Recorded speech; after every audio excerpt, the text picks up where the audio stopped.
ৰাতিপুৱাই আজি মটৰ আৰু গাজৰ দি পেলাই মেগী বনালোঁ এনেকৈ ভাল লাগে ন আৰু এয়া বন বগৰী ল'ৰাকেইটাই কিছে বৰ ভাল পায় আৰু এয়া পিঠাগুৰি খুনা ভিডিঅ' মানে এয়া বিহুৰে ভিডিঅ' মই এডিট কৰি পেলাই দিবই আপোনালোকক মানে দেখাবই পৰা নাই মই ইমানেই মানে এলেহুৱা হৈ গৈছোঁ নহয় দিনক দিনে কি যে কৰি মোৰ মানে ভিডিঅ' দিয়াত ইমানেই গেপ হ'বলৈ ধৰিছে আৰু এয়া আমি দুইজনী মিলিজুলি মানে পিঠাগুৰি খুন্দিছিলোঁ আৰু তেতিয়া ভিডিঅ'বিলাক কৰি থৈছিলোঁ যদি মই বোলো দেৰি হৈছে যদিও অকণমান আপোনালোকক দেখাই দিওঁ আৰু ন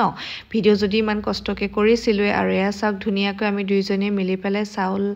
খুন্দি পেলাই পিঠাগুৰি বনাই আমি এয়া ঘৰলৈ লৈ গৈ আছিলোঁ আমি মানে বৰমাজনী ঘৰতে খুন্দো ধুনীয়া ঢেঁকীটো আৰু তাতে খুন্দি ভাল লাগে আৰু এয়া হৈছে আমাৰ ভাইটি আৰু আমি সেইদিনাখন বজাৰলৈকো গৈছিলোঁ বজাৰ কৰা ভিডিঅ' অলৰেডি মই দিলোঁৱেই কিন্তু বজাৰলৈ গৈছিলোঁ লগতে এয়া ভাইটি মানে গুৱাহাটী যাব আৰু তাকো লগতে একেলগে বোলো থৈ আহিলোঁ